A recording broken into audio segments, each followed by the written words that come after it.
السلام علیکم سامعین، 22 ذی القعدہ اور 12 جون ہے۔ خبر کا عنوان ہے کیا لال قلعہ مودی نے بنوایا ہے؟ یہ بیان آل انڈیا مجلس اتحاد المسلمین کے صدر محترم جناب اسد الدین اویسی صاحب نے دیا ہے۔ اویسی صاحب کا ایک تفصیلی بیان آیا ہے، وہ آپ پورا سن لیں۔ اویسی صاحب نے ایک بار پھر مودی سرکار پر نشانہ سادھا ہے۔ اورنگزیب رحمۃ اللہ علیہ اور ٹیپو سلطان رحمۃ اللہ علیہ کو لے کر جاری سیاسی گھمسان کو لے کر انہوں نے کہا تاریخ کو بدلنے کی کوشش کی جا رہی ہے۔ انہوں نے کہا ایسا لگتا ہے کہ لال قلعہ وزیر اعظم مودی نے بنوایا ہے۔ اویسی نے مودی سرکار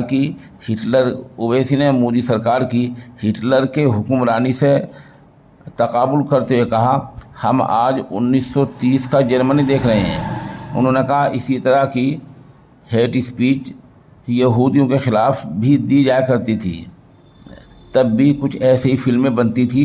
آج ہندوستان میں کشمیر فائلز اور دا کیرل اسٹوری بنائی جا رہی ہیں۔ اویسی نے کہا اتہاس کو تاریخ کو بدلنے کی کوشش کی جا رہی ہے، اور انہوں نے کہا مجھے مغلوں سے تو محبت نہیں ہے لیکن تاریخ کو بدلا جا رہا ہے۔ اویسی نے کہا اگر آپ کے پاس آج ٹیپو سلطان رحمۃ اللہ علیہ کی تصویر ہے تو آپ کے خلاف مقدمہ ہو جائے گا۔ جب ہم بابری مسجد کے بارے میں کچھ بولتے تھے تو ہمیں بابر کی اولاد کہا جایا کرتا تھا، آج ہمیں اورنگزیب رحمۃ اللہ علیہ کی اولاد کہا جا رہا ہے۔ اویسی نے کہا کہ پہلے اورنگزیب کی تصویر کی تصدیق تو کر لیں، کیونکہ ان کا انتقال 300 سال پہلے ہو چکا ہے، تو جو تصویر ہے ہمارے پاس جاری ہو رہی ہے اس کی تصدیق کر لیں۔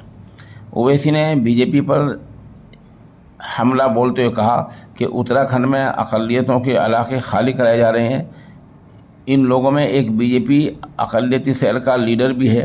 اویسی نے کہا کہ پچھلے 9 سال میں حجاب، بیف اور حلالے کے نام پر موب لنچنگ ہوئی ہے۔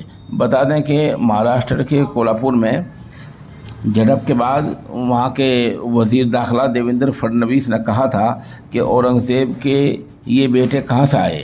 انہوں نے کہا تھا کہ جو بھی قانون کو اپنے ہاتھ میں لے گا اس کے خلاف کڑی کارروائی ہوگی۔